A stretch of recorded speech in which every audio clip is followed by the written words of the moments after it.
conferencia de la Sociedad Astronómica SIGMA del Grupo Universitario de Astronomía, en la que tenemos el enorme placer de presentar, para quien no lo conozca, porque deberíais conocerle todos, a José Antonio Manrique. Unos le conocerán pues porque es miembro de la asociación, socio honorario, ha estado de presidente, de vocal de actividades, ha hecho de todo aquí en la asociación, muy activo. Y los que no lo conozcan de la asociación, pues le tienen que conocer de que es un investigador de la UBA, que está metido en estas historias que nos va a contar ahora, y no voy a contar yo mucho de dónde está metido, pero bueno, está metido en este proyecto, en Boecillo, y desde luego, desde hace muchos años ya en esta historia. Así que sabe mucho de este rover y de los calibradores y cosas que tiene. Así que no cuento yo nada más, no sé que destripe algo y os dejo con él, que es además de todo eso es un excelente divulgador, que nos cuenta las cosas muy bien. Así que nada, Manri, muchas gracias. Muchas gracias, Óscar. Has puesto las expectativas muy altas, espero cumplir. Bueno, como... ¿No es Marte eso? No, eso es Laguna. Ya metido la pata. Como dice Óscar, soy miembro del equipo de ciencia de la misión Mars 2020. Además, soy científico visitante en el Instituto de Planetología y Astrofísica de Toulouse, en Irak, donde llevo un tiempo ya de estancia y participando muy activamente en las operaciones del rover Perseverance y más concretamente del instrumento SuperCam, en el cual participamos en la Universidad de Valladolid. Como dice Óscar, estuve a cargo de uno de los componentes del instrumento, que fue la muestra de calibración, y es un poco la vía de entrada de nuestra institución en esta misión. Y bueno, pues vengo a hablar un poco de lo que ha sido este primer año marciano. Son un poquito más de 2 años, vamos, un poquito más de 2 años terrestres. Pues le he cogido, con permiso, un poquito de la expresión a Joaquín Sabina. Entonces, 668 soles y 687 noches. Noches porque siempre operamos por la tarde-noche en España. Aquí se lleva el horario de California. Esta es para que os hagáis una idea. Esto solo es el equipo de ciencia y parte del equipo de ciencia de la misión Mars 2020. Estos somos los que atendimos a la reunión del verano pasado en JPL. Esto es las instalaciones de JPL, del Jet Propulsion Laboratory en Pasadena. Yo estoy por aquí, mi compañero Guillermo, los dos investigadores de la UBA por aquí, por este lado. Esto es solo, repito, parte del equipo de ciencia de la misión. Aquí no están los ingenieros, hay gente que no pudo atender a la conferencia. Y dentro del equipo de ciencia, un equipo bastante grande es el equipo de ciencia del instrumento SuperCam, al que pertenecemos. Esto para que os tengáis una idea de la magnitud del proyecto en sí. Cuánta gente hace falta para hacer ciencia con la ingente cantidad de datos que nos llegan de Marte todos los días de nuestro instrumento SuperCam. En nuestro instrumento participan a nivel de responsabilidad el Laboratorio Nacional de Los Álamos, por supuesto NASA y JPL, el Instituto de Astrofísica y Planetología de Toulouse, bueno, ahora la Universidad de Purdue, nuestro investigador principal se cambió de Los Álamos a la Universidad de Purdue, y la Universidad de Valladolid, que somos los responsables de un componente y coordinadores de la colaboración española dentro del equipo de ciencia, que cuenta con las universidades de País Vasco, la Universidad de Málaga y otro montón de instituciones, me dejo muchísimas, diferentes universidades en Francia, Dinamarca, Alemania, Estados Unidos. Y como decía, desde el principio de la misión, pero especialmente desde enero del año pasado, en que estoy in situ en Toulouse, esta es una foto de lo que es mi segunda casa, prácticamente. Una semana alterna al mes, una semana alterna, mejor dicho, una semana de Estados Unidos, otra semana desde Francia. Nos encargamos de controlar el rover Perseverance y el instrumento SuperCam. Bueno, concretamente el instrumento SuperCam. El rover se controla siempre desde Pasadena. Este es el equipo mínimo de personas que participan en las operaciones un día cualquiera de SuperCam. Bueno, en la foto estoy yo como responsable de lo que llaman en inglés downlink, es decir, los datos que nos llegan. Soy el encargado, responsable de analizar esos datos, interpretarlos y digerir un poco lo que nos manda el rover para dar esa información a los dos siguientes equipos, que son los científicos de uplink, es decir, los que se encargan de programar las actividades que va a hacer el rover al día siguiente. Muchas veces nos retroalimentamos, esto ha ido bien, ha ido mal, esto es interesante, esto no. Ellos tienen en cuenta los datos que les comentamos desde Downlink. Yo a veces participo aquí también. Luego tenemos un científico que se encarga de participar en las discusiones de lo que es la planificación en el largo plazo. ¿Qué va a hacer el rover dentro de 2 soles, por ejemplo? Y bueno, tenemos el jefe, mi jefe, Silvestre Morís, investigador principal del instrumento, que se encarga de coordinarnos todos, y luego el equipo de ingeniería, que se preocupa de cómo está funcionando todo. Esto, como digo, podríamos quitar 2 personas, pero es el equipo mínimo. Y llevamos haciendo esto desde febrero del año 21, prácticamente sin parar. Ahora, los fines de semana, se dejan las actividades programadas y no estamos ahí tan pendientes. Pero bueno, ha sido largo, cansado a ratos, y por eso nos hace falta un equipo tan grande. Se habla mucho español en esta misión. Creo que fue poco antes del aterrizaje, tuvimos la oportunidad de un coloquio, una charla con estos 2 investigadores. Bueno, José Antonio Rodríguez Manfredi, que es del Centro de Astrobiología, como sabéis, hay un instrumento entero de la misión que es español. Y el investigador principal es del Centro de Astrobiología en Madrid. Y mi amigo Pablo Sobrón, que es exalumno de esta universidad, doctor por esta universidad, que bueno, a través de su empresa participa en el mismo instrumento que nosotros, en SuperCam y en otro más, en Sherlock. Entonces hay mucho protagonismo español en esta misión. Vamos a recordar la misión Mars 2020 y con qué objetivos se planea y se pone en marcha. Los objetivos podemos englobarlos en 2 grandes grupos. Por un lado, la búsqueda de rastros de vida pasados, ¿vale? Lo que es la primera gran misión de NASA a Marte con un marcado interés astrobiológico. En este sentido, nos interesan 3 cosas, sobre todo. Primero, caracterizar la geología de la zona, entender qué ha pasado en Marte, cuáles eran las condiciones en el pasado de Marte, por qué es como es ahora. Ponerlo en contexto de astrobiología. ¿Fue habitable? ¿Se pudo desarrollar vida en Marte? ¿Podemos encontrar directamente rastros de esa vida si es que surgió en Marte o no? Como entendemos que es difícil encontrarlo porque bueno, ha pasado mucho tiempo desde que Marte perdió toda su agua, la mejor apuesta es, bueno, puedes hacerlo de 2 maneras. O mandas laboratorios muy potentes a Marte, muy caro, o te traes muestras selectas de Marte a laboratorios muy potentes en la Tierra. Y es la opción que se ha seguido con Mars 2020, que es la primera misión en un panorama más largo, en la que, bueno, luego tendremos la misión de retorno de muestras, que cogerá las muestras, que es el objetivo C. Vamos a recoger muestras selectas, de esto se encarga Perseverance, luego las deja en la superficie de Marte y otra misión las recoge, las trae a la Tierra y analizamos con nuestros laboratorios más potentes en superficie. El último objetivo es prepararse para la exploración por humanos. Esto ya empezamos a verlo cada vez más cerca, aunque llevo años escuchando aquello de la primera persona en Marte ha nacido ya, y cada década ha nacido ya. No sé cuándo será, pero lo estamos dando todos como por asumido que en nuestro tiempo de vida acabaremos viendo un humano explorando en Marte. Y esta misión participa de ese proyecto. Recordar un poco la carga útil que lleva el rover Perseverance. Tenemos básicamente 2 grupos de instrumentos de ciencia, SuperCam y Mastcam, que son lo que llamamos la ciencia remota, nos van a dar información de muestras lejanas, lo que ocurre alrededor del rover. Mastcam es básicamente una cámara panorámica, una cámara estereoscópica con diferentes filtros espectroscópicos que nos va a dar una información espectroscópica de lo que tenemos alrededor del rover. SuperCam, ahora veremos lo que hace, es nuestro instrumento, una bestia, hace de todo. Es la cámara con más aumentos que tenemos en el rover, nos da imágenes de autoaumento, nos da información a través de la espectroscopía LIBS de la composición elemental, bueno, hace diferentes técnicas espectroscópicas.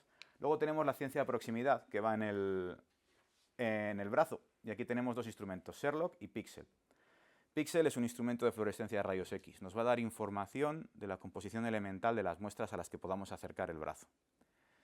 Sherlock es un espectrómetro Raman que nos va a dar información molecular. Este espectrómetro está especialmente diseñado para tratar de detectar concentraciones muy bajas de orgánicos que tengamos en las muestras de Marte. Y además, Sherlock no puede ir sin Watson. Watson es una cámara de alto aumento, como un microscopio que podemos acercar a muestras. Como digo, sí podemos acercar el brazo. A Mastcam y SuperCam, lo de que nos pilla mano de brazo nos da igual. Si llegamos con la vista, digamos, podemos analizar. Luego tenemos MEDA, que es la estación meteorológica, mide diferentes cosas, velocidad del viento, temperaturas a diferentes alturas, porque Marte no tiene una atmósfera tan densa como la de la Tierra y esto hace que la radiación del Sol caliente mucho la superficie, pero luego las variaciones de temperatura a diferentes alturas sean muy rápidas. Entonces mide temperatura a diferentes alturas, mide humedad, tiene una cámara para ver el cielo, para tratar de ver nubes. Es un instrumento muy complejo, mucho más complejo que REMS, que fue la primera estación meteorológica que mandaron desde Centro de Astrobiología. Tenemos luego RIMFAX, que es un radar de subsuelo, que va haciendo cortes del subsuelo que hay por debajo del rover a medida que el rover avanza. Y por último tenemos MOXIE, que entra junto con MEDA en esa parte de prepararnos para la exploración por humanos.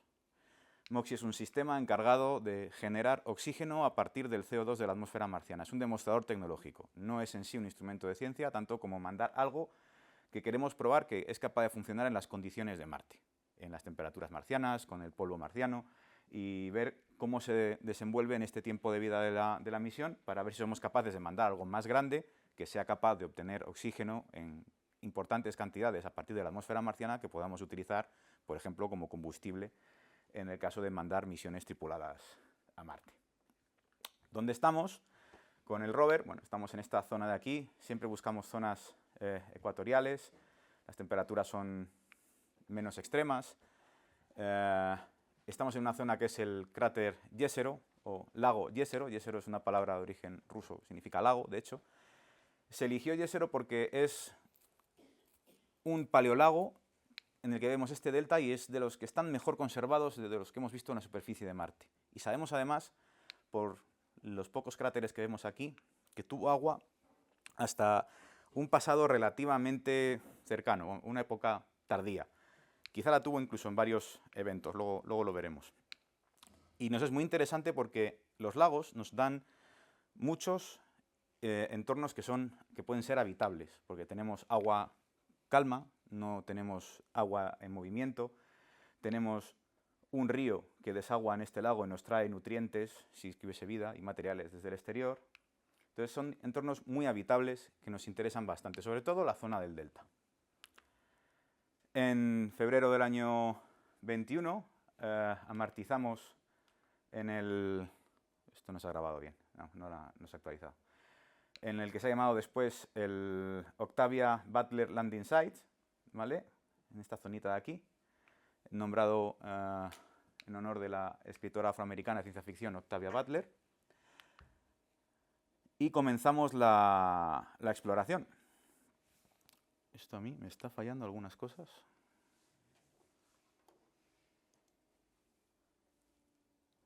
No.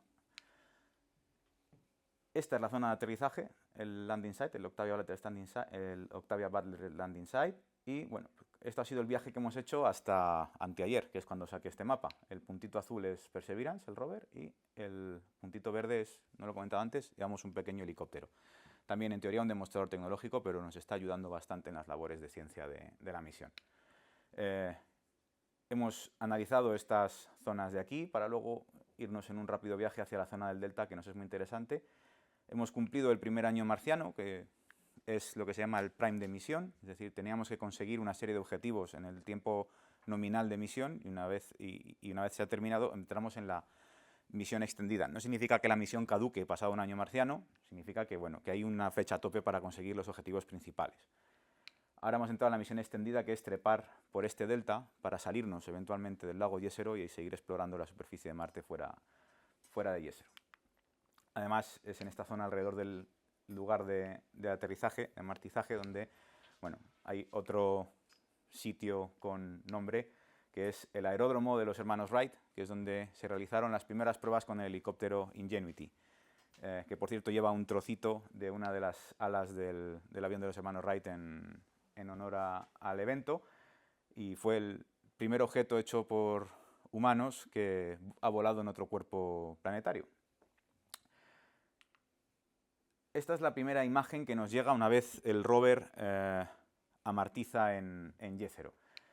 Y lo que vemos son estas piedras de color más clarito, que parecen porosas, casi nos recuerdan una piedra pómez. Ya nos da una idea de que la zona en la que hemos aterrizado seguramente sea de un origen ígneo, volcánico, si se quiere. Aparte de analizar las muestras que teníamos alrededor con los instrumentos, una de las casi primeras cosas que hicimos fue ir a observar el delta, y eso hicimos en esta zona del delta de acá, aquí estaría el rover, y esta pequeña marca de aquí, este pequeño remanente del delta que he abandonado, que fueron dos zonas muy interesantes, que analizamos tanto con Mastcam como con Supercam en las cámaras de alto aumento. Son muy interesantes porque hemos extraído información de cómo fue este lago a lo largo de su historia. Lo primero es, si miramos a esa zona del delta principal, vemos que hay intercaladas zonas en las que hay sedimentos muy finos, con zonas en las que hay piedras mucho más grandes, piedras de incluso 1,5 metros de diámetro. Esto es indicativo de que hay diferentes momentos en los que tenemos diferentes cinéticas del agua que estaba entrando por ese río, por ese cañón, y estaba desaguando en Yeser. Había momentos más calmos en los que se me forman estos sedimentos más finos y momentos más violentos que arrastraban todas estas piedras de mayor tamaño dentro del lago. Esto lo vemos con más aumento en esta imagen de Supercam. Se ven lo mismo, sedimentos más finos con piedras de un tamaño mucho mayor. Y entonces, a partir de aquí, bueno, es el primer gran paper de ciencia de la misión, es a partir de estos datos, es de Nicolas Mangold en la revista Science. Y bueno, se hacen diferentes cálculos. El primero, pues bueno, se calcula que incluso hubo corrientes que pudieron ya alcanzar los 30 km/h de velocidad en superficie, arrastrando todos esos materiales pesados por este delta. Y si miramos a Kodiak, que es como se llamaba ese trocito olvidado de delta que estaba más hacia el sur, vemos algo que a los geólogos les gustó mucho ver, que es la estratificación cruzada. Y eso aparte también nos sirve para darnos cuenta que el delta se extendió mucho más hacia el sur. En algún momento fue un delta mucho más grande de lo que estamos viendo, con lo que, aparte de eso, hubo erosión después. La estratificación cruzada es algo que se produce en los deltas por cómo entran esos sedimentos en el lago. El río los va transportando y a medida que el delta va avanzando, se van formando estos estratos en esta forma más inclinada. Pam, pam, pam, pam, pam. Y encima de ellos se van formando estratos planos. Entonces, esto es la estratificación cruzada. La corriente venía de aquí, ¿vale? Entraba la corriente, depositaba materiales, iba avanzando el delta y luego encima de estos, esto es lo que se llaman los topsets, se van formando esos estratos más finos. No soy geólogo, estoy hablando mucho de geología, puede parecer lo contrario, no tengo ni idea de geología. Pero bueno, analizando los ángulos de estos estratos, los tamaños y demás, se puede evaluar qué tipo de delta tenemos y es un delta de tipo Gilbert, típico en lagos, y sobre todo esta la información que nos da es una morfología típica de lagos porque son masas de agua en las que el río que trae esos sedimentos y la masa de agua a la que llega tienen más o menos la misma densidad. No los vemos en el mar porque el agua salada es mucho más densa que el agua dulce, esos deltas cambian, los vemos en lagos. Entonces, primera información que sacamos de esto es que el río y el lago Jezero eran masas de agua de la misma densidad. Pero además eso, Kodiak es más bajito, más pequeño, está más hacia el sur, está mucho más desplazado, con lo que podemos pensar que cuando se formó ese trozo de delta, el agua a lo mejor se había retraído bastante. Vemos además que se formó después del delta principal, con lo que queda claro que en algún momento el agua bajó y el delta se siguió formando más hacia adelante, y además vimos el tema este de las piedras más grandes, que nos da indicación de que hay episodios violentos de riadas. Con lo que podemos decir que había un ciclo hidrológico en Marte. Es decir, teníamos un lago que perdía agua, tuvo un nivel de agua variable, en algún momento incluso cuando se formó Kodiak era un lago cerrado, no desaguaba por el otro lado seguramente, perdió todo ese agua, volvió a ganarla, teníamos riadas, tenemos un ciclo hidrológico completo en Marte, lo cual es muy interesante. Teníamos un Marte cálido, con un ciclo del agua, con agua líquida. En definitiva, pinta bastante bien desde el punto de vista de la habitabilidad. A ver si funciona. Esta es una panorámica tomada por Mastcam. Los colores se han retocado para que sea un poco más familiar con lo que veríamos en la Tierra. Si lo pusiésemos en color real, el cielo sería un color rosáceo y cambiarían todos los colores de las piedras. Esto de aquí son los bordes del cráter, son las montañas, los bordes del cráter. Esto es el cañón de entrada, ahí estaba Kodiak, que ya lo hemos pasado, y estos son los trozos del delta que teníamos, para ponerlo un poco más en contexto con esta panorámica de Mashcam, que a mí me parece espectacular.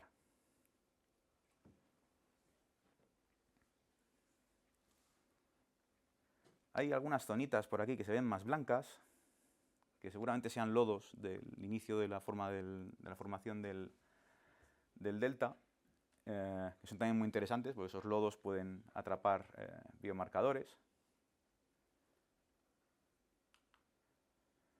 Después de echar ese vistazo a lo que es el entorno que teníamos alrededor del rover, de ver ese delta, de confirmar que teníamos un delta de desagüe, de saber cómo eran las condiciones de formación de ese delta y demás, pasamos a lo que es ya los análisis de eso, utilizar nuestros instrumentos para analizar dónde estamos. Y lo primero con lo que arrancamos es analizar lo que es el fondo del lago, ¿vale? La zona donde aterrizamos. El fondo del lago, podemos ver, aquí es donde aterrizó Perseverance, hay esta fractura de aquí, y vemos que hay como dos zonas que ya salta de ojo que no son muy parecidas, que son diferentes.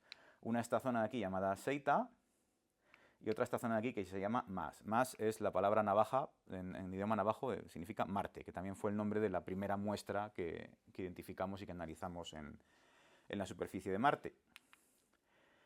Estas zonas de aquí, esto es alrededor de la zona de Mars, seguramente sean los materiales más antiguos que tenemos en todo el lago. Esto es porque están lejos del delta de deposición, aquí no ha habido material nuevo que entrase por ese río, que se depositase aquí. Entonces son materiales muy antiguos que seguramente estaban ahí desde la formación después de la formación del cráter, pero vamos, de lo más antiguo que tenemos en la zona. Vemos que son materiales, hay piedras angulosas, no vemos estructuras aparte de, bueno, de lo que son la cama o el bedrock, la base del lago. La morfología no encaja con lo que podríamos esperar de lo que va a ser luego el delta, ¿de acuerdo?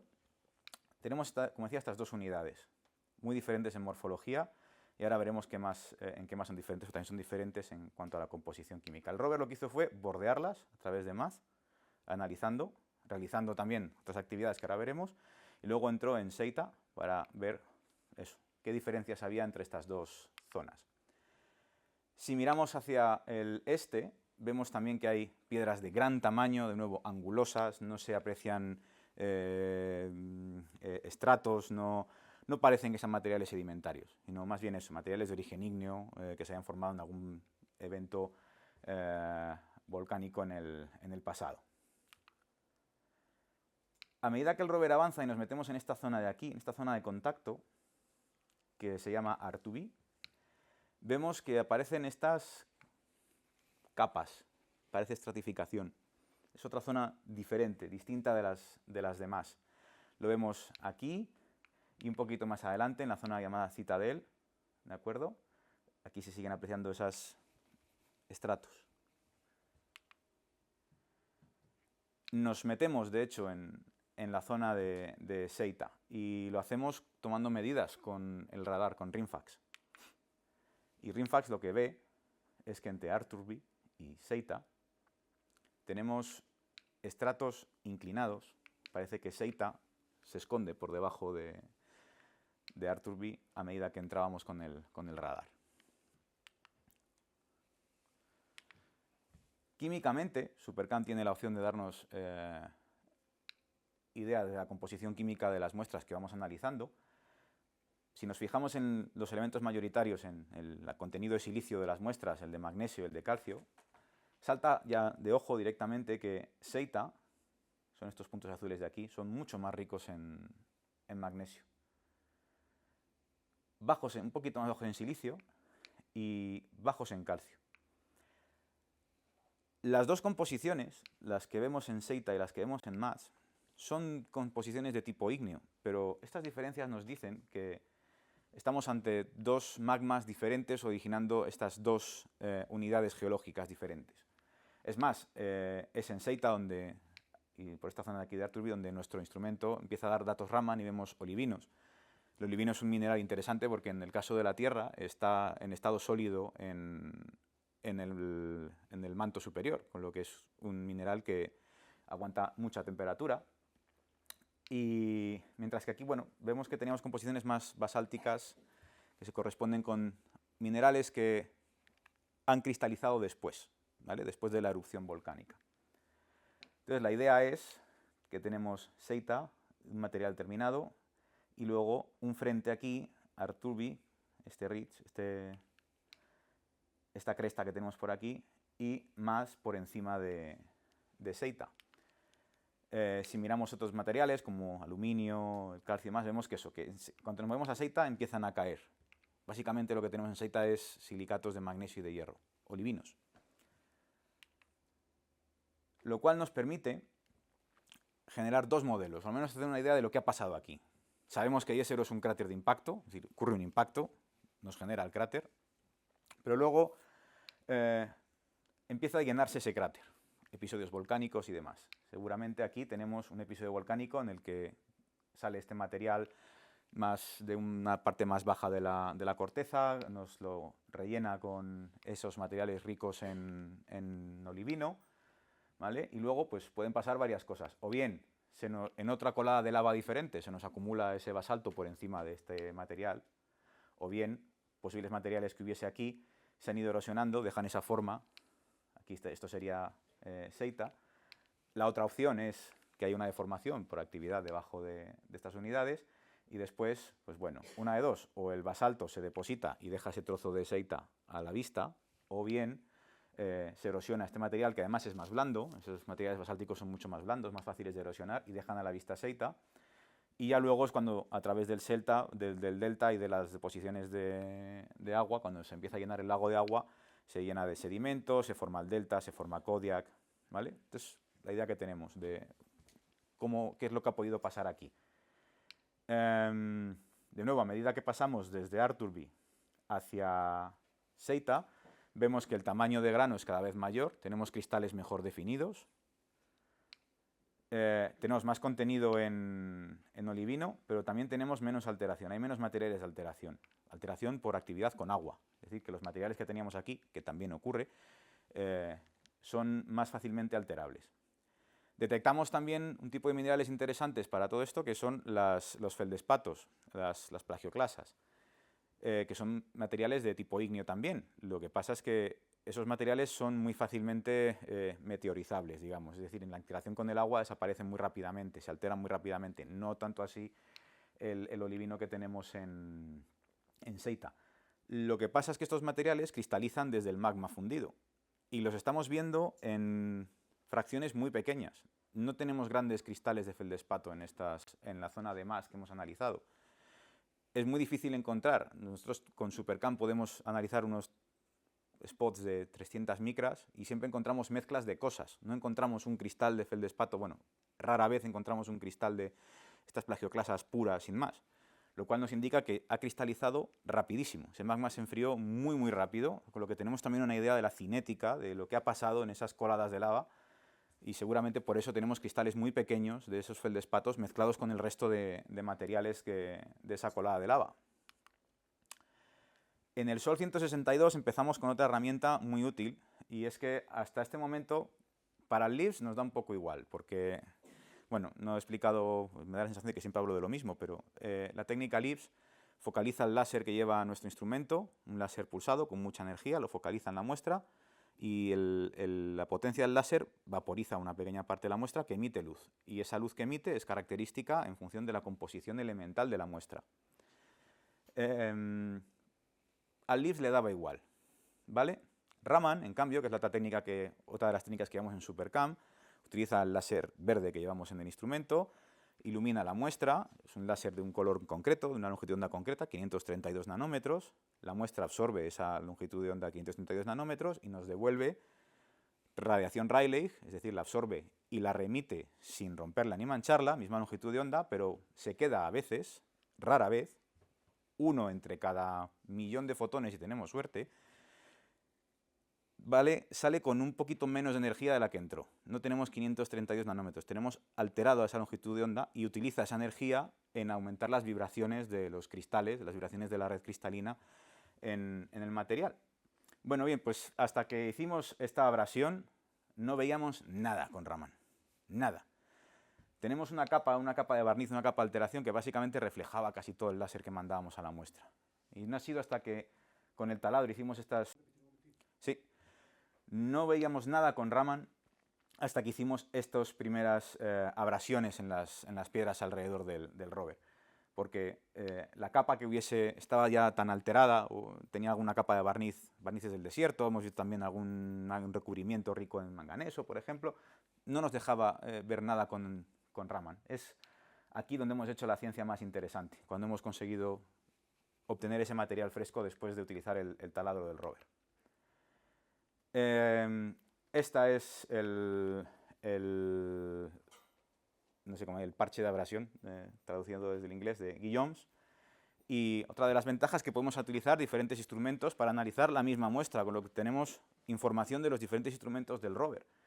Esta muestra ha sido analizada por Supercam, por Sherlock, por Pixel. Entonces obtenemos de los diferentes instrumentos la misma información. Y nos damos cuenta de que hay sales, hay cloruro sódico en esta muestra y hay sulfato de calcio, yeso. Bueno, no es yeso porque el yeso tiene moléculas de agua dentro de la estructura del yeso. También encontramos sulfatos, encontramos sales. Estos intersticios de color blanquecino dentro del resto del mineral. Que además tiene esas formas, vemos aquí que hay cristales alargados, no son redondeados, típico de roca ígnea, de roca volcánica. En otra muestra un poquito más adelante, en otro parche de abrasión, aquí obtenemos la primera, no fue la primera, pero luego revisamos los datos y había un poco más de información ahí enterrada, pero obtenemos la primera detección clara con nuestro Raman en Supercam. Esta manchita blanca de aquí es un perclorato de sodio.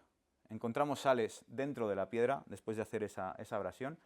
Aquí vemos cómo se corresponde perfectamente con el espectro Raman de un perclorato de sodio en laboratorio. Este es lo que toma nuestro instrumento Supercam. Nos costó un poco más verlo en la muestra que os he enseñado antes, en Guillaumes, pero es que, bueno, una de las cosas que nos ha ocurrido en Supercam es que seguramente durante el viaje algunos de los filtros ópticos que van dentro del telescopio, que se encargan de dejar el láser fuera, se ha movido un poco y deja pasar el láser a las fibras ópticas que conducen la luz que captura nuestro telescopio a los espectrómetros.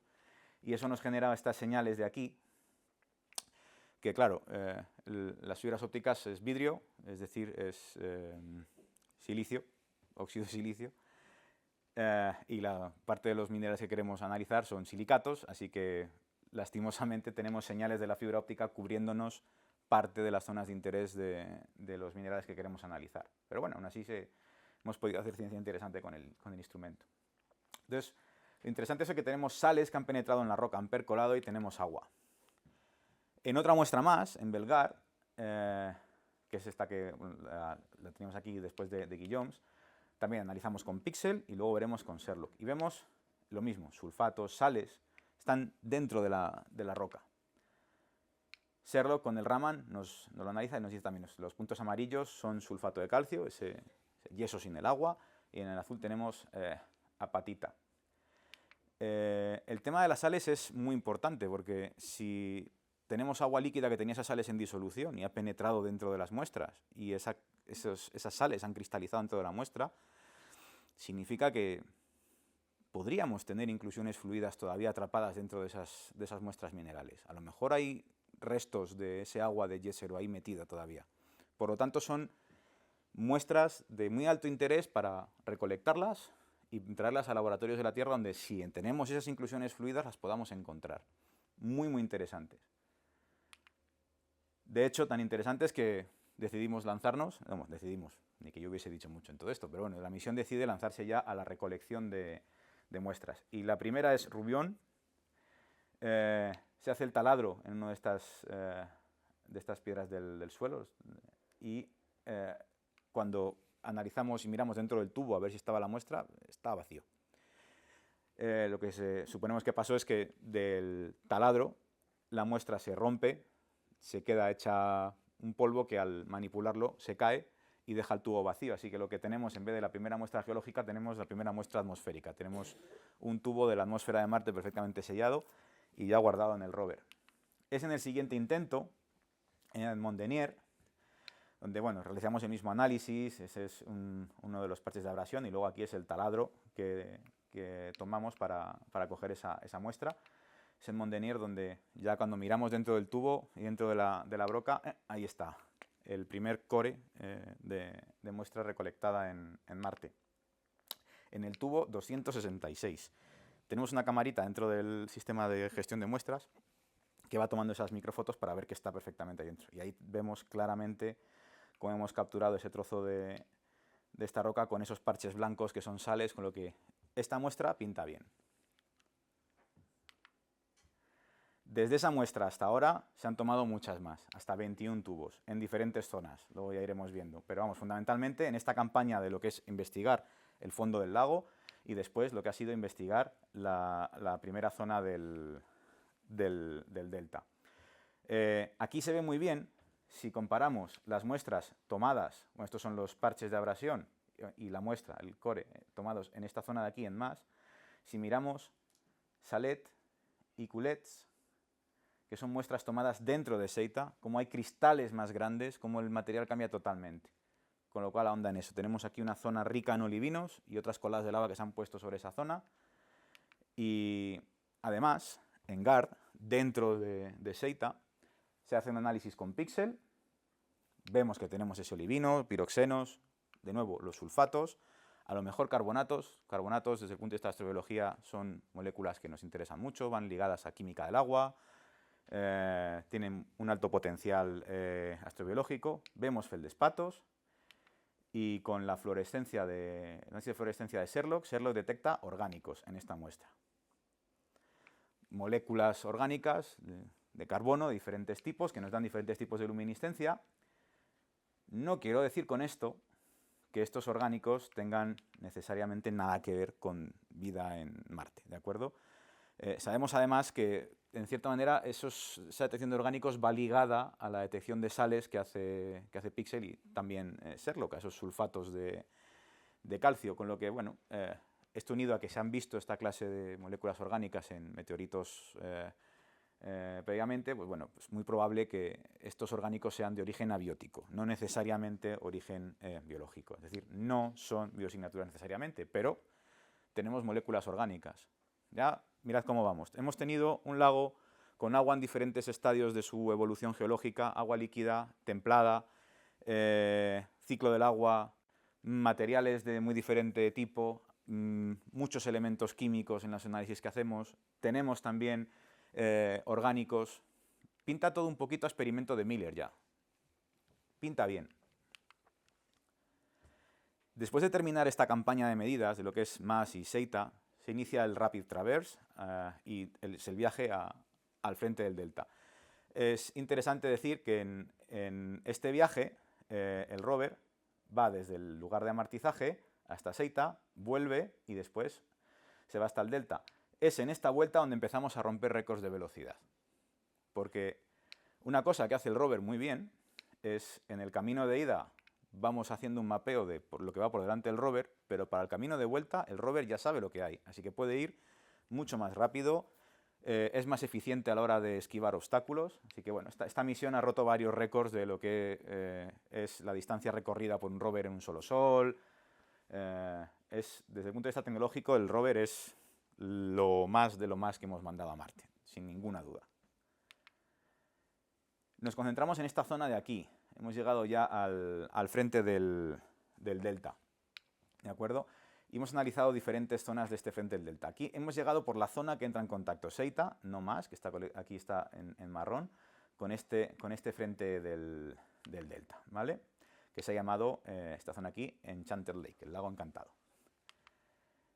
Aquí ya vemos morfologías en las rocas de la zona que nos recuerdan mucho más a esos materiales sedimentarios que vemos en zonas aquí en la Tierra, en lagos, estas zonas estratificadas. Esta concretamente la programé yo, además, le tengo cierto cariño. Fue la primera toma de datos que me encargué yo de programar. Vemos estos materiales por aquí, esa gradación, esos estratos, con lo que ya estamos en una zona diferente. En cuanto a la composición química, que la obtenemos del LIFF de SuperCam, vemos como, bueno, por la zona en la que estamos, ¿vale? Que sigue siendo Seita, efectivamente la composición química se parece a seita, no tanto a más, pero empezamos a tener un poquito más de aluminio, un poquito más de otros materiales que van unidos a materiales arcillosos, a esos materiales que han podido venir del río para formar ese delta, que tienen un alto interés astrobiológico también, porque esos filosilicatos, esos materiales arcillosos, pueden proteger materiales orgánicos de pasada vida en Marte y pueden estar ahí muy protegiditos porque, bueno, no nos olvidemos, Marte no hay una atmósfera que proteja la superficie y el ultravioleta destroza, una cosa que hace muy bien, luego lo veremos también, destroza las moléculas orgánicas, las parte. Entonces, esas posibles biosignaturas que pudiesen quedar podrían estar muy bien conservadas también en estos minerales en el delta. Aquí utilizamos la espectroscopía infrarroja y vemos pues, bueno, dos grandes zonas. King Salmon, que es seita, pero pegado a el delta. Vemos que encontramos por la espectroscopía infrarroja hay carbonatos y arcillas. Una cosa que no he dicho es, con Raman no lo hemos visto tanto, pero cuando hemos utilizado el espectrómetro infrarrojo de SuperCam, cada vez que analizamos la superficie es muy raro no ver esta absorción de aquí, esta banda de absorción de aquí, que se corresponde con la hidratación. Es decir, está seco, pero hay cierto grado de hidratación en los minerales de esta zona de Marte. Y lo vemos en casi todas las observaciones geológicas que hacemos. Concretamente en el caso de King Salmon, bastante intenso, bastante marcado, y también estas marcas unidas a carbonatos y a arcillas.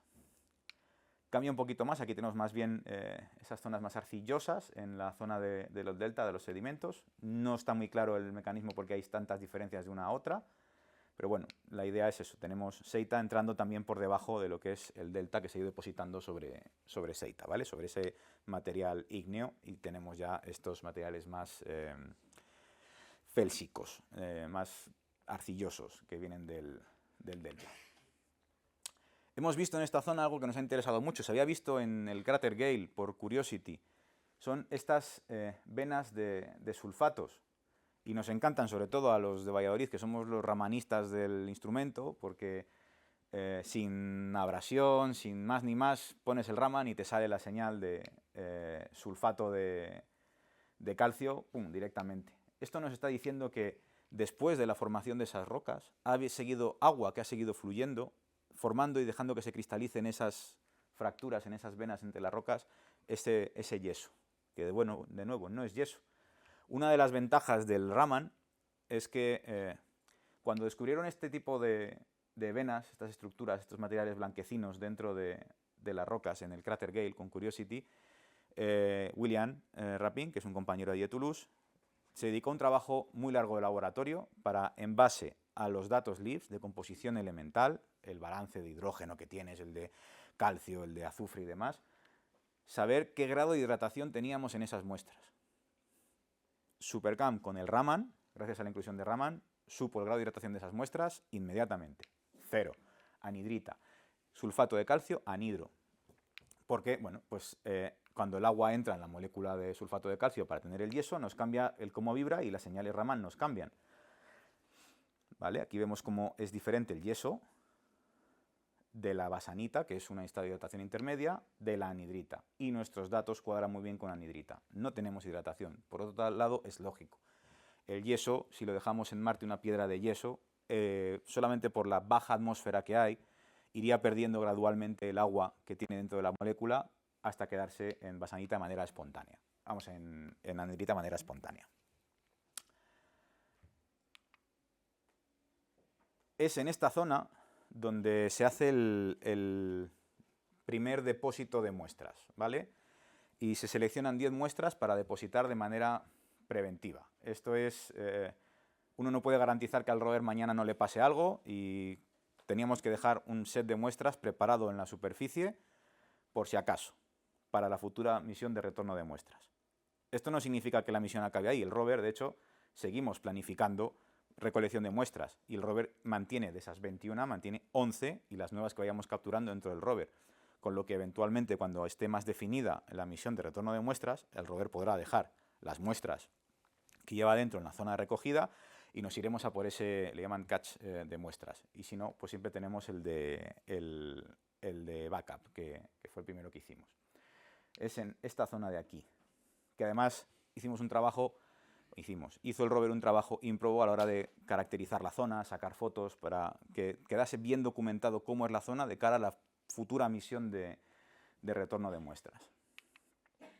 La zona se llama Three Forks y es en esta zona donde hemos ido poniendo las diferentes muestras. La última creo que fue en enero de este año, la última que se depositó, ¿vale? Aquí veis las 10 primeras muestras que se depositan con las posiciones donde se han depositado. Cerca, pero no amontonadas. El proceso era un día siempre de excitación para el equipo, porque mandaba la instrucción al rover, el rover seleccionaba la muestra que iba a dejar caer, la deja caer por debajo de la panza del rover, se sacan fotos, luego el rover se mueve, comprueba que está ahí, avanza un poco más y va dejando la siguiente.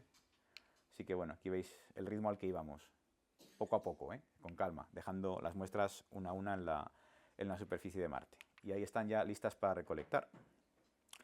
No he hablado hasta ahora del helicóptero de Ingenuity, del compañero de viaje de Perseverance. Nos ha ayudado bastante. Era un demostrador tecnológico. No teníamos claro que en esa atmósfera tan tenue de Marte pudiésemos poner un trasto a volar, porque no hay mucha atmósfera en la que apoyarte con las hélices. Pero el hecho es que se puede, y además funciona estupendamente. Se mueve rápido, es capaz de subir, bajar, se controla muy bien. Lleva cámaras, no lleva mucho más. De momento solo nos ayuda tomando imágenes desde el aire de posibles zonas de interés. Las utiliza el propio helicóptero para seleccionar futuros sitios de aterrizaje y las utilizamos para ayudar en las labores de navegación del propio rover. Aquí de hecho veis el camino que sigue Perseverance en blanco, que tiene que esquivar este campo de dunas para no quedarse atrapado. Pero esto al helicóptero le da igual, el helicóptero ha cruzado el campo de dunas tan campante, volando, pim pam, pim pam, pim pam, y que ha seguido el camino este amarillo. Esto es, creo que al lunes de esta semana, el estado de los dos. En su camino ha cruzado por encima de los restos de la plataforma del Sky Crane, de la plataforma que utilizamos para martizar con el rover. Desde luego nos ha dado imágenes muy chulas y luego nos ha ayudado también a hacer más ciencia. Esto es tecnología demostrada ya, podemos volar en Marte y esto ha tenido impacto en diferentes aspectos de las futuras misiones. Bien, este es el panorama de las misiones de NASA en Marte. Estamos aquí con Perseverance y la idea era en 2026 tener el Mars Sample Return para traer las muestras de vuelta. Y esto se ha visto afectado por otra misión que no está aquí porque es europea, que es ExoMars. Esto es ExoMars, creo que era 2009 cuando se tenía que lanzar, una misión participada por Estados Unidos, europea, con un pequeño rover, con nuestra unidad de entrada y descenso, con un cohete estadounidense para lanzar.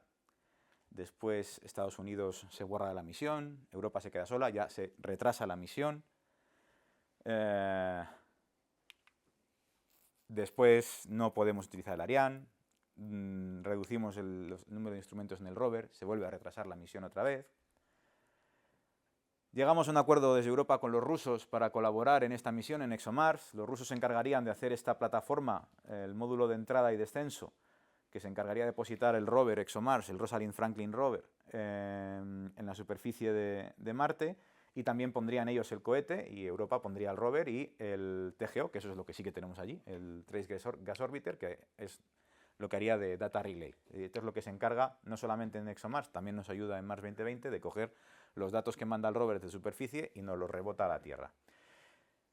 Una semana o 2 semanas antes de mandar el rover que estaba en Europa, en Italia, mandarlo a Rusia para empezar las labores de integración en el cohete de lanzamiento, estalla la guerra de Ucrania. 2 semanas. Ya lo habíamos retrasado de 2018 a 2020 por diferentes problemas con la carga útil. En 2020 estalla la crisis del coronavirus y otros problemas con el paracaídas. Y ya se había retrasado a 2022. Teníamos que haberla lanzado el año pasado en septiembre. De nuevo, ya digo, un rover con toda la instrumentación preparada, construido, listo, y a 2 semanas de mandarlo a Rusia, estalla la guerra, Europa cancela la colaboración con Rusia y nos quedamos sin lanzador y sin plataforma de aterrizaje. La manera de reflotar esta misión, que es de muy alto interés científico, porque bueno, ExoMars lo que va a hacer es taladrar y va a llegar a esos 2 metros por debajo del subsuelo marciano y ahí no sabemos lo que vamos a encontrar ahí. Estamos ya lejos de la superficie, estamos protegidos del ultravioleta, estamos protegidos de agentes oxidantes, de radiaciones ionizantes, con lo que si hay agua puede seguir ahí, si hay orgánicos se pueden haber conservado en esa zona, no sabemos lo que va a haber. Y dentro de este rover además va un laboratorio muy complejo. Digamos que hemos seguido una aproximación diferente a la del Mars Sample Return. Vamos a mandar un instrumental muy complejo, uno de ellos, por cierto, el investigador principal es Fernando Rull, profesor de emérito ya de la Universidad de Valladolid, para buscar esos rastros de vida en Marte. Entonces, bueno, el interés es mucho, también de NASA, y se llega a un acuerdo con NASA para reflotar esta misión, que bueno, ahora es un ExoMars 2028, si vamos bien, a lo mejor un ExoMars 2030, siendo un poco más realistas, pero claro, el primer problema es que para lo que era el Mars Sample Return, en el que Europa tenía que poner este pequeño rover, el Fetch Rover que se llama, que era el encargado de ir a recoger esas muestras que Perseverance deja y llevarlas hasta esta plataforma donde está el cohete, que lo pone NASA, para que luego una nave europea lo recoja en la órbita de Marte y lo traiga de vuelta a la Tierra. Bueno, pues gran parte de los esfuerzos económicos y técnicos de Europa se tienen que ir hacia salvar ExoMars, desarrollar tecnología que todavía no teníamos, que nos ponían los rusos, y se nos cae de ahí el Fetch Rover.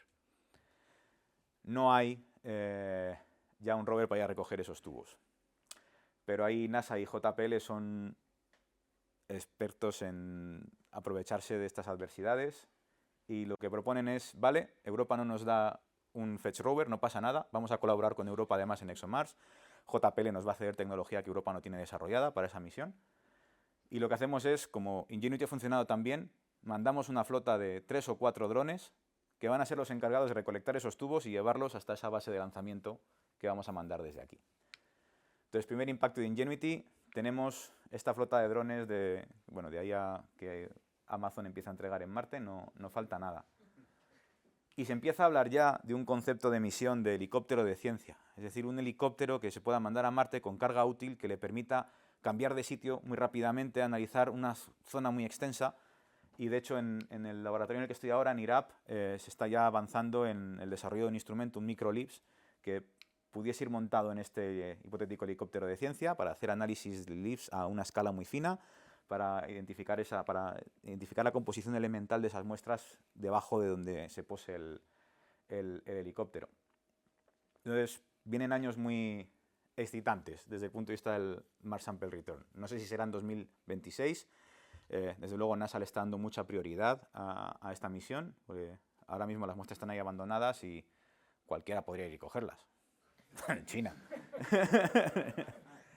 No va a pasar, pero bueno, también pueden pasar muchas cosas, que se tapen por polvo, aunque no lo esperamos, pero bueno, urge ir a recoger esas muestras ahora que las tenemos.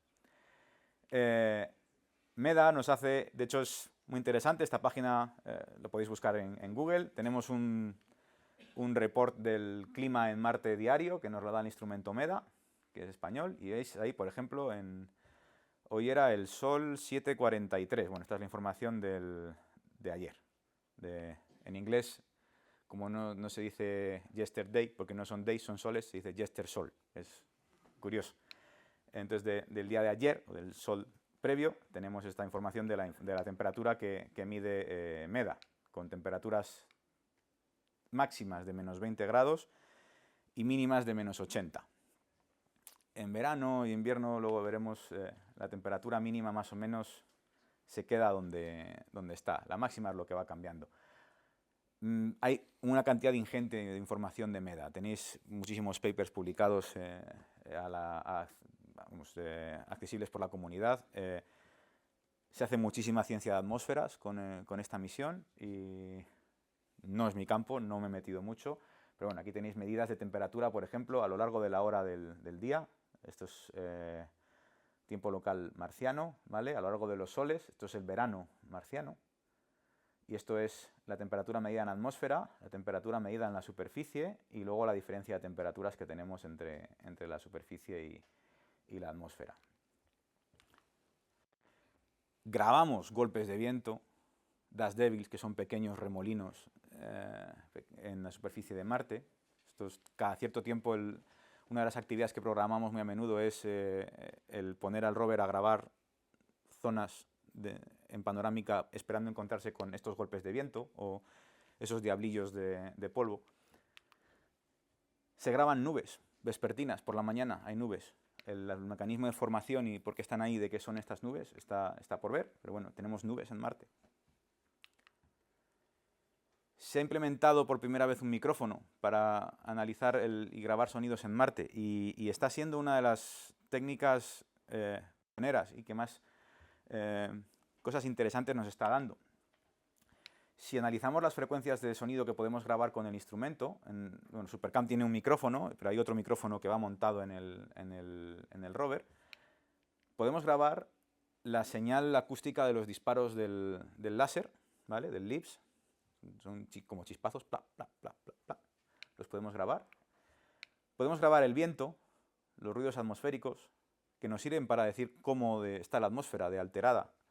Tenemos una referencia de lo que es, por ejemplo, la atmósfera por la noche, cuando está calmada, está fría, no se mueve nada, no hay viento, no grabamos casi sonido en esta zona. Cuando hay vientos fuertes sube hasta aquí la intensidad del sonido. Entonces se puede utilizar para estimar con qué fuerza tenemos el viento en Marte. De estos datos de aquí, de cuánto sonido genera una muestra, podemos extraer información como cómo de dura es esa muestra, de la dureza de la muestra. Como va sincronizado, sabemos a qué distancia está la muestra, sabemos cuándo hemos disparado el láser y el micrófono funciona sincronizado con el láser en SuperCam, sabemos y podemos medir la velocidad del sonido en Marte. Y sabemos que la velocidad del sonido en Marte varía en función de la frecuencia. También el helicóptero lo hemos podido grabar. Hemos podido grabar el efecto Doppler en Marte, el helicóptero a medida que se acercaba o se alejaba del rover. Todo esto son datos nuevos que nos dan los micrófonos, que, como digo, está siendo uno de las sensaciones de la misión. No sé si puedo... Igual suena, igual no suena. No sé si hay aquí altavoz. En teoría esto estaba preparado. No. Nada. Pero bueno. Esta es la medida de la velocidad del sonido, ¿vale? Y cómo va relacionada con la temperatura. A mayor temperatura tenemos mayor presión. Hay más posibilidades de que una molécula de CO2 de esa atmósfera fría y muy poco densa de CO2, dos moléculas se encuentren y se transmita esa onda sonora, así que la velocidad del sonido sube cuando tenemos más temperatura. Estos son modelos hechos a partir de a las alturas que mide MEDA la temperatura, ¿vale? Vemos que se correlacionan bastante bien. Tenemos esa velocidad variable del sonido y se atenúan muy, muy rápido. Otro experimento chulo que llevamos en SuperCam, veis que es un instrumento estupendo, es un instrumento de facetas. Grabamos sonido, sacamos composición elemental, composición molecular, tomamos imágenes a muy alto aumento y dentro de la muestra de calibración que entregamos desde la UBA incluimos un material orgánico, un disco de PET, que bueno, tiene varios grupos moleculares, macromoleculares orgánicos que bueno, podíamos encontrar química parecida en algunas moléculas en sistemas vivos o como biomarcadores, y queríamos ver cómo evolucionaba este material al dejarlo sometido al entorno marciano. Aquí veis la evolución de los diferentes soles, cómo se ha ido oscureciendo, cambiando, amarillando. No es nada que no hayáis visto en un kiosco que ha dejado una lata de algo o una revista mucho tiempo le ha dado el sol. Pues aquí parecido, se van degradando esos orgánicos, y los orgánicos de las pinturas, de las tintas, pero también los orgánicos de nuestro polímero que está ahí abandonado en nuestra muestra de calibración en Marte. El seguimiento de lo que le está pasando lo hacemos con el Raman de SuperCam y vemos efectivamente cómo desde el primer espectro hasta ahora el espectro va degenerando, vamos perdiendo espectro, algo está pasando ahí. Lo que no estamos viendo es la aparición de nuevas bandas en el espectro Raman, lo que significa que, bueno, si hay alteraciones no está alterándose en el sentido de que se estén creando nuevas o se están alterando las moléculas, más bien parece que estamos perdiendo cristalinidad dentro del polímero. Aquí en la Tierra, si hiciésemos un experimento parecido, a lo mejor aparecerían señales que vienen de esas moléculas largas de polímero, que son carbonos.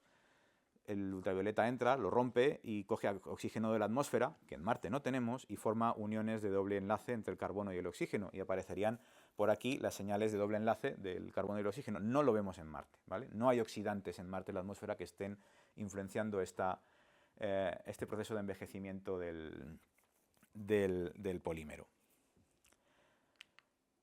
Vamos con el tema de mandar gente para allá, y ahora está muy de moda y estamos trabajando también desde nuestro grupo de investigación en esto del ISRU, o In Situ Resource Utilization, que es: no me voy a llevar todo lo que necesito donde yo vaya, bien sea Marte o la Luna, voy a tratar de aprovechar lo que tengo allí para ahorrarme el peso y el coste económico de llevar para allá esos materiales. Y aquí es donde entra MOXIE, y MOXIE ha funcionado muy bien. Aquí veis cómo empieza a calentar, lo arrancamos, y durante el tiempo que funciona MOXIE, el día que está MOXIE haciendo pruebas no hacemos nada más, solo le dejamos a MOXIE gastar toda la energía que necesite, pero produce oxígeno. Tenemos un sistema que es pequeño, que produce oxígeno a partir del CO2 de Marte, lo que significa que podríamos eventualmente construir un sistema más grande que sea capaz de darnos a lo largo de bastante tiempo, pero oxígeno líquido que pudiésemos utilizar pues, para dar atmósfera a un hábitat, para tener combustible para el viaje de vuelta a la Tierra desde Marte. No necesariamente haya que cargar el combustible de ida y vuelta para ir a Marte. Entonces, esto está funcionando muy bien también.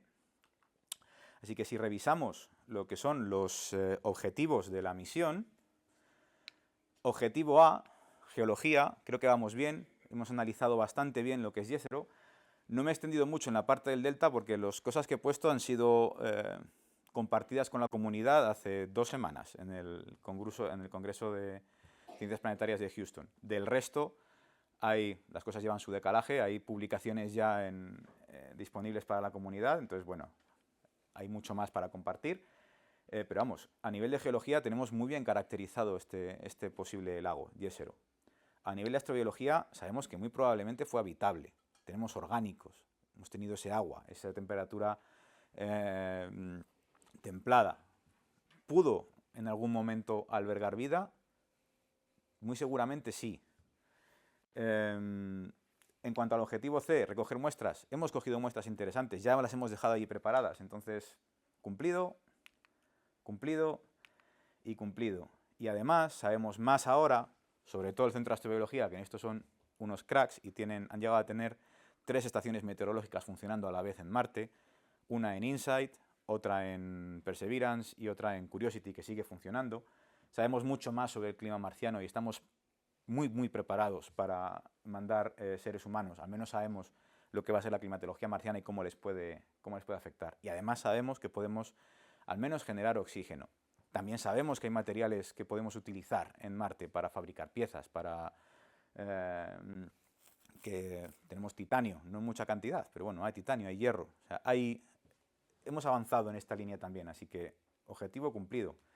Así que en este primer año marciano, en este prime de misión, podemos considerar la misión un éxito de momento, y lo que nos queda por delante es mucha ciencia, y sobre todo cuando vengan esas muestras vuelvan a la Tierra, esperemos que sorpresas muy agradables para todos. Muchas gracias por dejarme aburriros esta hora, y bueno, pues lo dejo con este vídeo que preparó NASA de las imágenes con más likes de la misión.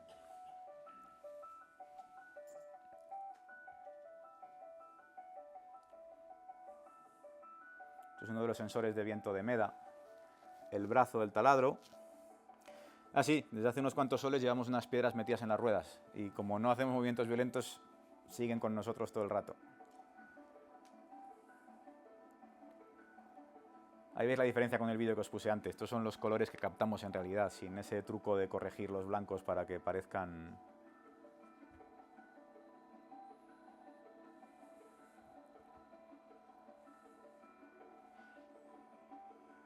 restos del módulo de entrada y descenso. Más restos del paracaídas. análisis que hace Supercam dentro de los agujeros. Cuando hacemos taladros podemos analizar dentro del agujero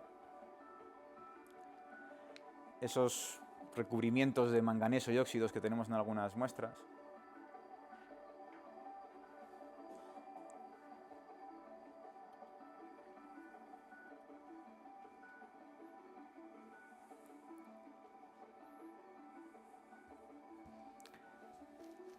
Un eclipse de Phobos que grabamos con Mastcam. Esa es la broca para recoger regolito. Y bueno, terminar siempre diciendo que en las páginas web de la misión y demás, NASA, otra cosa no, pero está haciendo un esfuerzo con esta misión ímprobo a la hora de compartir con el público. O sea, yo hay muchas veces que a lo mejor estoy conectado, me llega alguna imagen, por ejemplo esas imágenes del módulo de entrada y descenso, y le digo a algún amigo, estáis atentos porque en los próximos días, cuando esto lo he visto bueno NASA, hay unas imágenes chulas de tal, y me dice, no, si ya están en Twitter, o sea, no me estás contando nada nuevo. Entonces, no se guardan nada, están compartiendo información en tiempo real muchas veces, los sonidos que grabamos están en una red social que se llama SoundCloud, la propia misión, tenéis las imágenes con comentarios y las imágenes en bruto que obtenemos están disponibles para todo el público. Los datos espectroscópicos se van liberando también al público después de que pasa un cierto tiempo para el equipo de ciencia que pueda utilizarlos, pero vamos, creo que estamos dando datos ya del Sol 500, están disponibles para la comunidad. Entonces, de nuevo, NASA lo comparte todo con la comunidad. Muchas gracias. Cualquier pregunta que pueda humildemente responder, encantado. Gracias por todo.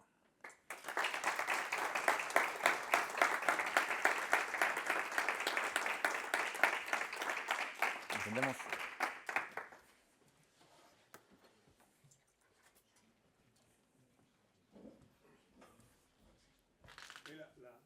Se veía cuando la muestra de calibración... La del lado estaba como muy llena de arena. ¿Esa sí. que es un imán o algo así? O... Sí. Es que he querido evitar en esta charla el caer en contar lo mismo de siempre, porque me da la sensación de que siempre se hablaba de lo mismo. Pero si estas muestras que veis aquí, esta muestra azul, y ahora no tengo ninguna imagen de nuestra muestra de calibración, que eso que casi la tengo en mi casa al lado de la foto de mis hijos. Son estándares radiométricos. Son como la carta de ajuste, digamos, que utilizamos para corregir nuestras cámaras. Entonces nos interesan que estén muy limpios para que funcionen. De hecho, la muestra blanca también, que va al final del todo, la utilizamos como referencia de lo que es la luz, el espectro solar que tenemos. El espectrómetro infrarrojo y visible, como funciona es, coge el espectro solar, que nos roda la muestra blanca, coge el espectro que obtiene de una muestra y luego los compara y ve qué zonas del espectro solar absorbe esa muestra para obtener esa información de qué está hecha esa muestra, ¿vale? Bueno, para que estén limpias, estas muestras llevan por debajo unos imanes en forma de anillo, que lo que se encargan es de, sabíamos de misiones previas. Esto es una idea del Instituto Niels Bohr de Dinamarca, y creo que fue de Pathfinder, el primer caso. Lo que se les ocurrió fue tener estos anillos toroidales y dejar que el polvo sea desviado por el campo magnético del anillo a unas zonas concretas, y en función de imágenes con Pathfinder fueron capaces de determinar qué fracción de ese polvo marciano es ferrimagnética y qué fracción no. En nuestro caso lo que hemos hecho ha sido aprovecharnos, no para ver qué fracción de polvo es ferrimagnética y cuál no, sino sencillamente para encargarnos de desviar el polvo del centro de las muestras y llevarlo a esas zonas donde se va acumulando. Ya veis que al correr de los soles está cada vez más lleno de mierda todo alrededor, pero el centro mantiene limpio. Entonces, por eso están esas marcas, ese polvo acumulado alrededor de la muestra. Pero bueno, funcionan, ¿eh? Seguimos calibrando con todos los estándares. Sí, es que además el problema es que el propio imán se encarga de que incluso polvo que no se tendría que quedar ahí pegado, porque si te fijas en el resto de muestras no es que tengan acumulado mucho polvo. Entonces el propio imán se encarga de que polvo que no se iba a quedar ahí se quede, ¿vale? O sea, funciona muy bien a la hora de atrapar ese polvo marciano. Para el resto de muestras nos da igual. Las que podemos disparar con el LIFS, el propio LIFS, la onda expansiva de generar el plasma, se encarga de limpiar la muestra y va quitando el polvo poco a poco. Vamos con Esteban, que lo había pedido antes. No, te quería preguntar, que estamos hablando de cuándo podríamos viajar un ser humano a Marte y eso. Pero ahora mismo no se ve un poco afectado todo eso por el querer regresar a la Luna, un poco no, porque los planes ahora mismo que tiene la NASA parece que han puesto más el foco en la Luna, ¿no? O sea, No es tanto poner el foco en la Luna otra vez, como que ir a Marte sin ir primero a la Luna, no sé si tiene mucho sentido. El programa Artemis va en esa línea, es utilizar la Luna como paso intermedio para ir a Marte. Y en esa línea, eh, a ver, podemos pensar en el entorno más hostil en la Tierra y sería 1000 veces más habitable y más cómodo para un astronauta que estar en Marte o incluso la Luna. Es interesante ir antes a la Luna, que si algo va mal, como estamos en el vecindario, el astronauta puede volver. Es más barato mandar hábitats, componentes. Es un entorno muy bueno para probar tecnologías que luego vayamos a llevar a Marte. Entonces el programa Artemis es un paso intermedio. No es tanto se está poniendo mucho énfasis en ir a la Luna y estamos olvidándonos de Marte. No, todo lo contrario. Estamos muy concentrados en Artemis y en ir a la Luna porque luego vamos a ir a Marte.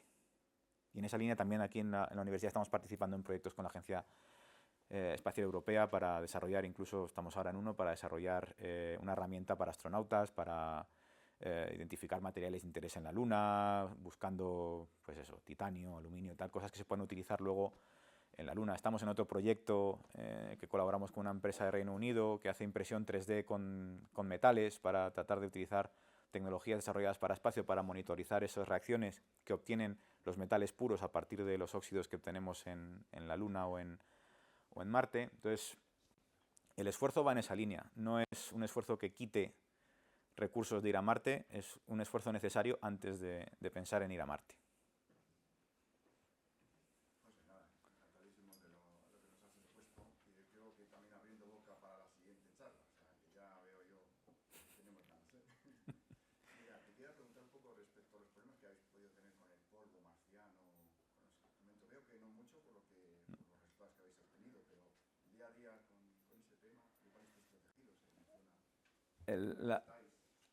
No es que estemos especialmente protegidos. De hecho, nos ha pasado alguna tormenta de polvo por encima. La gran ventaja de Perseverance y de Curiosity es que son rovers que llevan una batería de radioisótopos. Entonces, llevamos esos materiales radiactivos de baja radiactividad que van generando calor y los utilizamos para generar energía eléctrica. Entonces, nos da igual que haya sol, que no. El rover sigue teniendo electricidad. Lo que se ha cargado, el motivo por el que murió InSight, por ejemplo, es porque era una misión que llevaba paneles solares. Y al final lo que ha acabado con InSight no ha sido el que componentes o mecanismos de InSight hayan fallado o se hayan roto. Es que sencillamente los paneles solares van degradando y aparte se van llenando de polvo. Llega un momento en el que no tienes energía suficiente para mantener tu rover o tu nave caliente durante las noches marcianas y que arranque al día siguiente. Ese problema Curiosity y Perseverance no lo tienen. Con las baterías de radioisótopos va todo estupendamente. Polvo, sí, no he puesto ninguna foto. Ves la parte superior del rover y está lleno de polvo. No tiene nada que ver con el rover blanco prístino que... Bueno, prístino no llegó porque pues, los propios cohetes del Sky Crane dejaron caer mucho polvo encima. Pero no nos da especiales problemas. Y aparentemente a MOXIE, a la hora de generar ese oxígeno, tampoco le está dando especiales problemas ese polvo con esos materiales ferrimagnéticos. Esperábamos que, al final MOXIE es una pila electrolítica.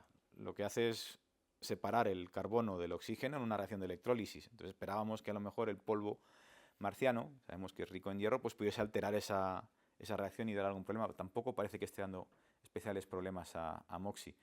Así que, no, en cuanto al polvo, no nos está preocupando nada. Los problemas que hemos podido tener, fallos espontáneos que luego se han recuperado bien. Hoy, por ejemplo, hasta antes de venir aquí estaba yo en operaciones y bueno, pues hemos tenido un fallo a la hora de replegar el brazo. No pasa nada, se vuelve a comandar toda la secuencia, el brazo se vuelve a replegar perfectamente y no pasa nada. MEDA ha tenido algún problema con los sensores de viento, son materiales son componentes muy delicados y algunos se le ha ido dañando, entonces bueno, pero quitando eso, nada que no se esperase y nada grave. El Perseverance es una misión que tiene una gemela, tiene una carga muy alta de herencia de Curiosity, del Mars Science Laboratory, y esa sigue dando guerra desde 2012, incluido incluido KenCam, que es el instrumento hermano de SuperCam. Sigue dando disparos, sigue dándonos información de la composición química en Marte. Entonces, problemas de momento no muchos.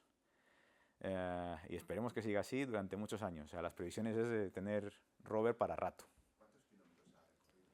Uy, ahí me pillas, te lo puedo decir ahora. No sé si estamos en el entorno de los 14 a lo mejor, o algo así.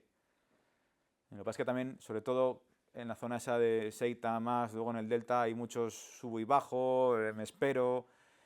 Ahora llevamos, en esta zona llevamos ya desde el viernes pasado, me parece, o desde el lunes, haciendo diferentes análisis en esta zona. Entonces, claro, la ciencia requiere tiempo y rover avanza, se para.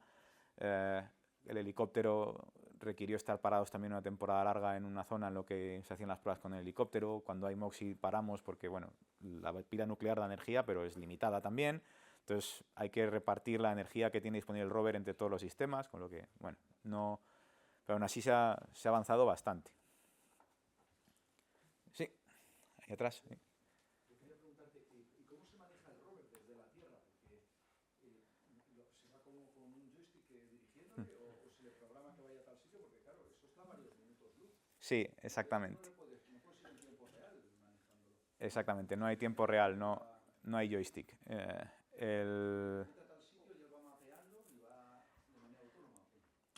El rover lleva un montón de cámaras, las que llamamos navcams, y cámaras de navegación y hashcams, que son las que detectan peligros alrededor. Entonces se hace un mapeo continuo con estas cámaras y a partir de análisis de imagen tenemos una rejilla tridimensional, una idea tridimensional de lo que es la superficie alrededor del rover, bastante exacta. Y es el propio software de autonavegación del rover el que se encarga de evitar obstáculos y de ir de una zona a la otra. Tú nada más le programas mañana quiero que vayas de aquí a allá y le planteas un poco la ruta a seguir. Con las imágenes que obtenemos de Ingenuity pues se puede planificar más o menos por dónde ir, pero luego el propio rover lleva sus sistemas para evitar obstáculos y demás. Y todo esto son un equipo de ingenieros enorme que están controlando todos los programas, todas las secuencias que se le mandan al rover de muévete de esta manera, tal, durante tanto tiempo y demás. Pero vamos, lo hace el rover de manera autónoma. No hay opción, no solamente por los minutos luz a los que está, sino porque no siempre tenemos comunicación directa con el rover, ¿vale? Y no la tenemos todo el rato, no es como una llamada de teléfono. Dependemos de que un orbitador de los que tenemos en Marte pase por encima, recoja datos y nos los mande, y a veces, con la antena de alta ganancia, que es española, por cierto, tenemos acceso directo al rover y nos comunicamos con él. Entonces también tenemos el problema añadido, no hay comunicación siempre con el rover, porque cualquier opción de hacer algo en tiempo real es nula. El helicóptero tiene una panel solar. ¿Ese panel solar es capaz de volar solo o tiene que cargar en el rover? No. El helicóptero estuvo cargando el rover solamente el tiempo que estuvo aparcado, estaba debajo de la barriga del rover, ¿vale? Es el único momento en el que el helicóptero se ha ido alimentando de las baterías del rover. Después ya toda la energía la obtiene del pequeño panel solar que lleva.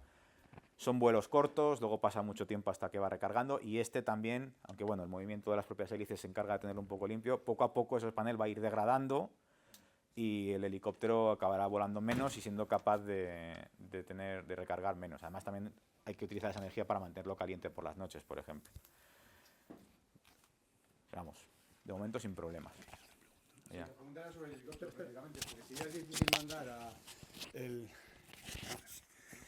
Digo que la pregunta sobre el helicóptero, porque ya es difícil manejar el rover, el helicóptero también tiene un autoguiado, él sabe cómo ir.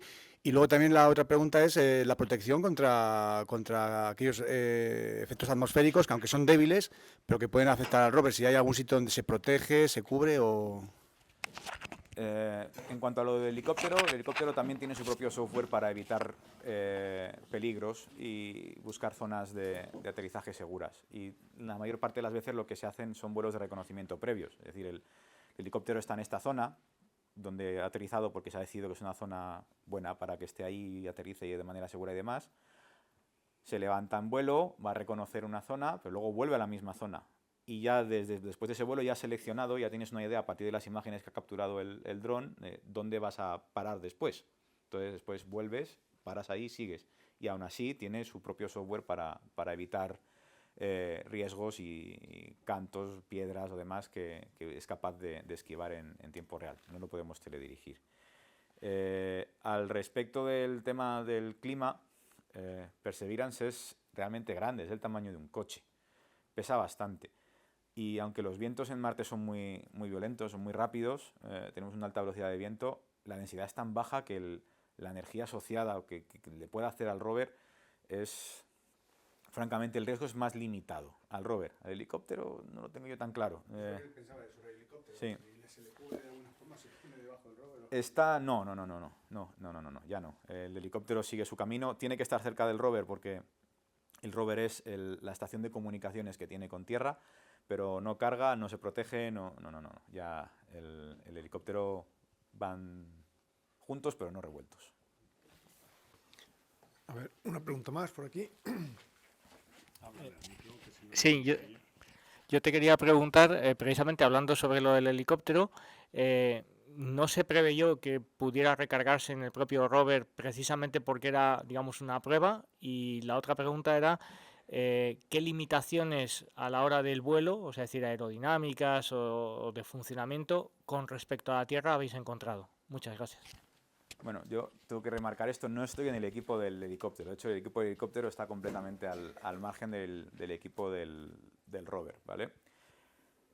En cuanto al por qué no se recarga utilizando el rover, no es la respuesta oficial, es la que se me ocurre a mí y creo que van por ahí los tiros. Solamente el pensar en el proceso en el que tú aterrizas el helicóptero y una de dos, o lo acercas al rover, que ya es un riesgo para el rover y para el propio helicóptero, o después el rover se acerca al helicóptero, de alguna manera entra en contacto con él para cargarlo, es un proceso suficientemente complejo como para desanimar el pensar en todos los mecanismos que implican. Cualquier mecanismo que mandes en un instrumento o en una sonda es un riesgo porque puede fallar. Entonces se trata de hacer las cosas lo más simples que puedas. Y eso incrementaría tremendamente la complejidad, sobre todo cuando no es en cierta manera justificado, porque bueno, con el panel solar vamos bien. Y es que si no, al final el helicóptero, lejos de ayudar al rover, si lo hiciésemos así, sería casi como una bola de preso colgando del rover, que no podríamos hacer nada porque siempre tendríamos que ir pensando en me tengo que acercar hasta el helicóptero para cargarlo. En cuanto a las limitaciones aerodinámicas, que yo sepa, no hay nada fuera de lo que tenían más o menos testeado. El mayor problema que veo yo es la capacidad de cargar con pesos que vas a tener más adelante. Es decir, cómo van a escalar todo esto, porque eso, cuando quieras cargar con los tubos de muestras, más el propio helicóptero que además tiene que llevar mecanismos para moverse cuando esté aterrizado para irse allí y el brazo para cargar las muestras, pues bueno, eso ya entramos en un peso más elevado que hay que cargar con rotores más grandes. Ahora tenemos rotores, creo que son de 1,5 metros de diámetro, o sea, es un trasto grande el helicóptero, entonces creo que esa es la mayor limitación, la carga que se pueda meter en los futuros helicópteros, pero de momento el helicóptero, ya te digo, éxito completo. Y la última pregunta, quería preguntarte, ¿cuántas muestras puede llegar a recolectar? Y en caso de que la misión fuera muy exitosa y la vida útil del rover fuera muy larga, ¿se ha previsto el poder llevar y esas cosas cuando se vayan a recoger las muestras un recambio para poder tener nuevas muestras? Para empezar, podemos recolectar hasta 40 muestras. El rover lleva 40 tubos de muestras dentro del mecanismo del Sample Catching System, ¿vale? Ya hemos utilizado 21. Seguiremos. En cuanto a lo que preguntabas de si el rover se las va a quedar y demás, en algún momento cuando se empezó a ver que Europa igual no podía llevar a cabo el tema del Fetch Rover, una de las opciones que estuvo sobre la mesa fue, bueno, vale, Perseverance se queda con las muestras y es Perseverance el que se acerca hasta esa misión, hasta esa plataforma que lleva el mini cohete, se acerca, lo deja ahí, todos los tubos, y luego es esa plataforma con un brazo robótico lo que lo va recolectando y nos ahorramos el problema de tener que llevar un Fetch Rover. Pero claro, eso suponía en este escenario de incertidumbre, que Perseverance se quedase con esas muestras recolectadas hasta 2026. Puede pasar cualquier cosa, era un riesgo. Entonces, bueno, esta es la mejor vía posible, el garantizar que ya hay un depósito de muestras que van a estar ahí disponibles, que en el peor de los casos, si mañana el rover se estropease, ya ha cumplido una parte importante de la misión, ha cogido muestras de interés y están ahí. Entonces, eso por ahí. Luego, no hay más tubos que los que llevamos. Hay que pensar que precisamente para no tener falsos positivos y que cuando esas muestras lleguen a la Tierra no nos llevamos sorpresas detectando orgánicos o vida de la Tierra, ese hardware es del hardware más limpio que se ha mandado nunca al espacio. De hecho, les dio incluso problemas a los ingenieros que desarrollaron todo el mecanismo porque estaban tan limpios los materiales que los metales perdían una ligera capa que tienen sobre los propios metales que lubricaba. No era lubricante, pero las cosas tenían más fricción de la que suelen tener en las tablas de ingeniería, y eso es por lo limpio que estaban.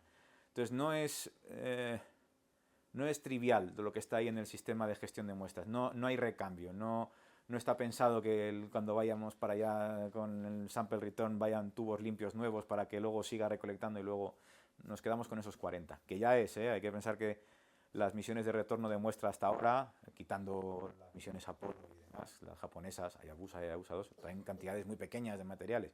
Aquí estamos hablando de 40 tubos, que he visto el tamaño, importantes. Entonces con esas 40 nos vale. Bueno, muchas gracias. A vosotros. Y gracias a todos los asistentes, y me temo que no hay tiempo para más. Seguro que están ocurriendo cosas a preguntarle, pero en esta vez no va a poder ser, igual para otra. El siguiente año marciano. Cuando queráis. Así que nada, muchas gracias a todos por asistir, y los próximos 2 viernes, con esto de Semana Santa, cerrará la facultad. El siguiente viernes hay una serie de conferencias que son las de Fronteras de la Ciencia, de física, de nanotecnología y muchas cosas, entonces no vamos a contraprogramar, habrá conferencias mañana y tarde, jueves y viernes, que ya es 13-14 de abril.